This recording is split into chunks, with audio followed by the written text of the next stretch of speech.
thank you for doing this interview with me. Absolutely. Very honored to be sitting here talking with you. First off, who is Ty Cohen? Man, that's a good question.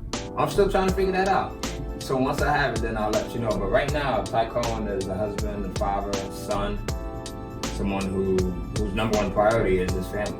You know, my wife, my kids, my mother, my older brothers, and my sister. You know, those are my priorities right now. And just trying to be there for them.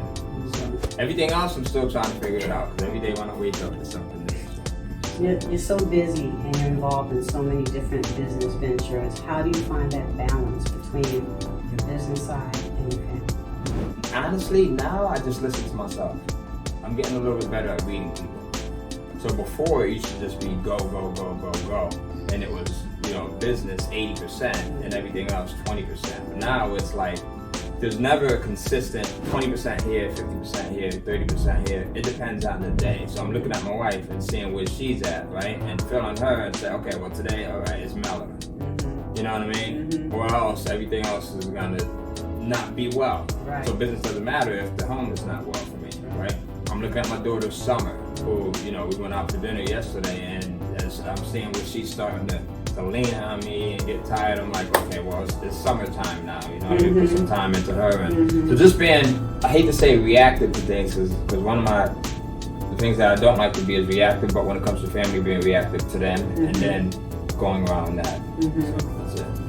Okay. What was the catalyst that started you on your journey into business, being an author, being a speaker, being a motivational writer and stuff?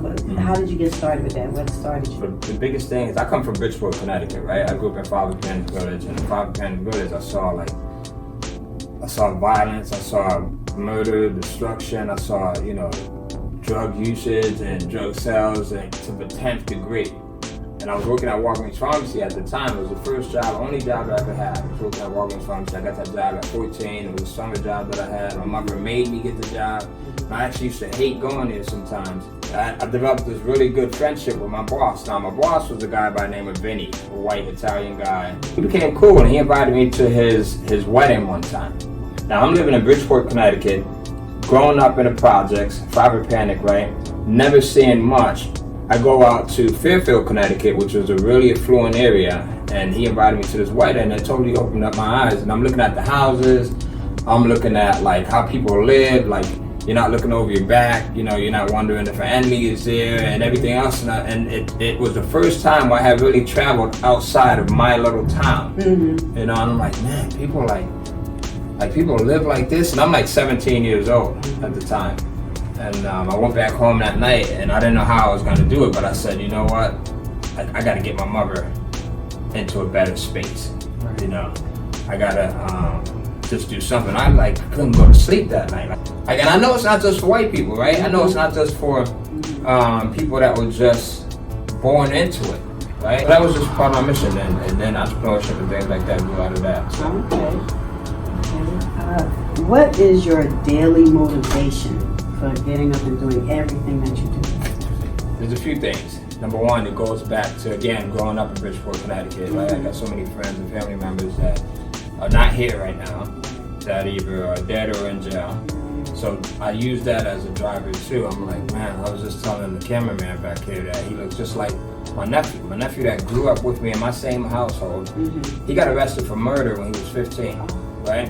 So it's like seeing my little brother get taken away. We saw the cops and everything, SWAT come in the house and everything. It's like 3 o'clock in the morning, and they're searching under beds and coming from the back of the house, the front of the house. And to see my mother's reaction for that to happen, because we were in the streets moving heavy, but my mother would, you know, she thought we were angels. She had no idea what was going on.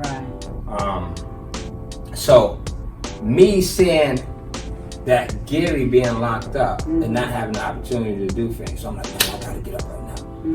Like, because Gary don't have the moment to do this. I got a friend of mine, Terry, who was also killed by another friend of mine, a guy by the name of Rara.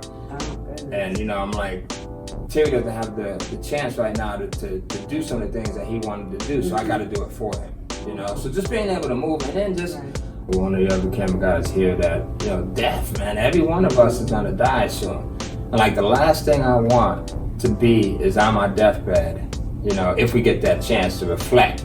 Because some people, you know, you die without being reflecting, right? It's instant. But to be there and be like, damn, I wanted to do this.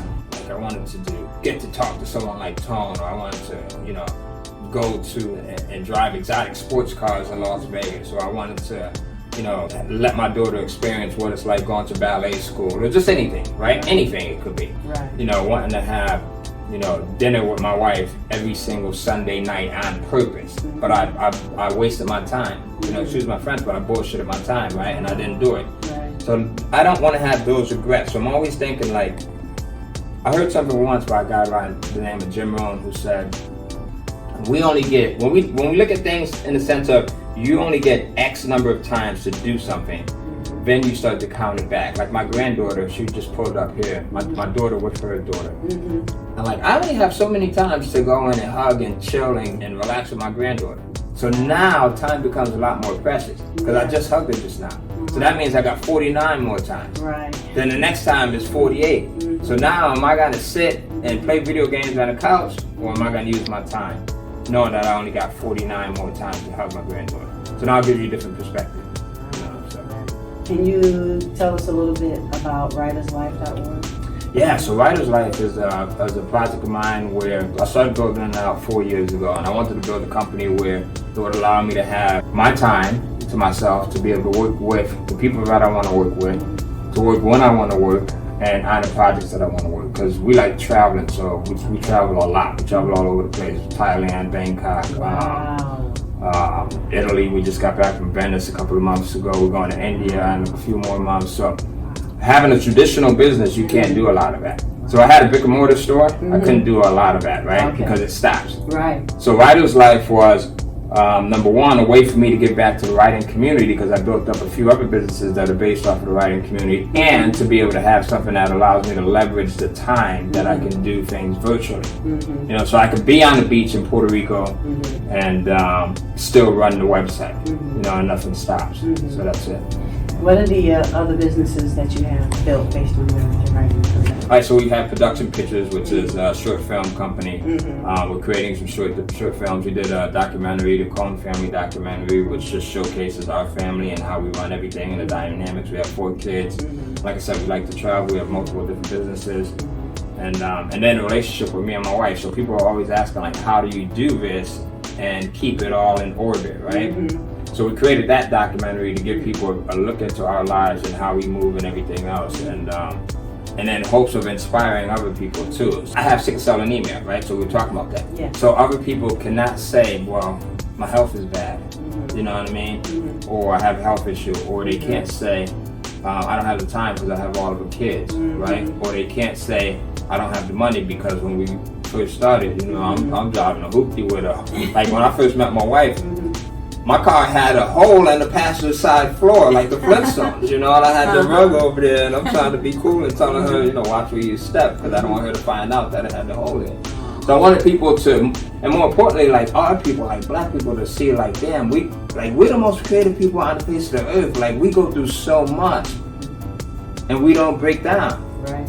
You know, like black women, like, you know, and my wife has always reminded me of this, the fact that, like, y'all deal with raising a family, y'all deal with raising not only the kids, but y'all raise us.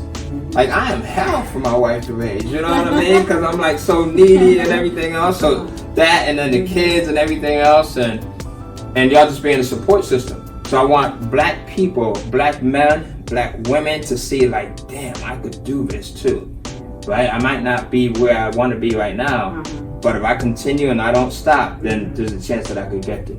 So that was the number one motivation. So going back to businesses, we have Perception Films, Perception Pictures. We have Platinum Millennium Publishing, which is our publishing company where we publish a lot of, like, the products that you see up here, like some of the training courses. We have writerslife.org, which is the writer's site. I have another program called Kindle Cash Flow, which teaches people how to self-publish books on Amazon's Kindle Direct Publishing platform. I got a business that we started last year with a partner of mine, a guy by the name of Mike Balmaceda, called 6 Figure Success Academy, where we teach people how to run the webinars. We teach people how to create their own product by partnering with someone that already has a product, and then you guys finding other people to help you get that product out to the marketplace. So that's a company that we started. I have a new company that I just started with another partner, a guy by the name of Ryan Allaire, called the Jet Mastermind. And basically it's 8 guys. Mm-hmm. It's me and Ryan, and we have 6 other guys. We actually sold out already. Mm-hmm. And we're putting those guys on a private jet, and we're flying from Minneapolis to Las Vegas, and we're putting them up in a mansion, and we're showing them how to go in and elevate their business even more. So that's a new project that we just started working on actually just last month. We also have another one, car rental company that we had started last year. How can I get cars that I like and have someone else pay for them, right? So everything that I do, I'm thinking about, like, how can I do what I like? How can I vacation and have someone else pay for it, which is where Writer's Life came from. Now, how can I go in and drive some really cool cars that have other people pay for them? So I said, okay, I'm gonna create an exotic rental car company where I'll get to drive nice cars, but also rent them out every once in a while so the car note is paid for. Right, so that's where that came from. What kind of boss are you? Boss? Mm-hmm. I don't know. You would have to ask my people that and see what they say. If I had to answer, I would say I'm not one that fires fast enough. So I had somebody that should have fired like 6 months ago, but I didn't, because I know that what I pay her, she has to feed her family with and things like that. So but also I'm lucky because there's probably about 19 people that's on my team globally, but I got some really good people, so I really luck out with it. I think that sometimes you find good people by the energy that you put out. Yes. You know, so I'm really big on energy and feeling that. I think that comes from being part of the hood too, like coming back, because you know, like, damn, this person really don't like me. I'm not gonna really, you know, right, you know. And then you're also like, man, this is a really good person right here. You know, I need to be around more people like that. So. Where do you see yourself in 5 years? Owning a significant amount of real estate. So that's a project that I'm working on right now. Have you ever failed in a business undertaking? Yeah, because I'm so stubborn, which could be a gift and a curse. So I'll keep going and keep going at it until, you know, a few things that I have failed at. I'll tell you the biggest thing I failed at is when I partnered with people sometimes. Because the expectations, like my wife always says that, damn, you expect so much out of people. Right. You know what I mean? So you expect them to be up at 1 o'clock and then, you know, up at 6 in the morning or whatever, when that's not going to be reality for everybody. So I think that. And then also I like business so much, so getting excited about, every time somebody mentions something about business, I'm excited. I'm like, yeah, let's do it, you know what I mean? And then something I'm learning now is that not everyone's enthusiasm lasts. So they might get an idea and it lasts for a week. You know, so now I'm like, okay, yeah, that sounds really good. I'm excited about it, but come back to me in a month. Right. And then if they're still excited in a month, then I know that that's someone that's truly there.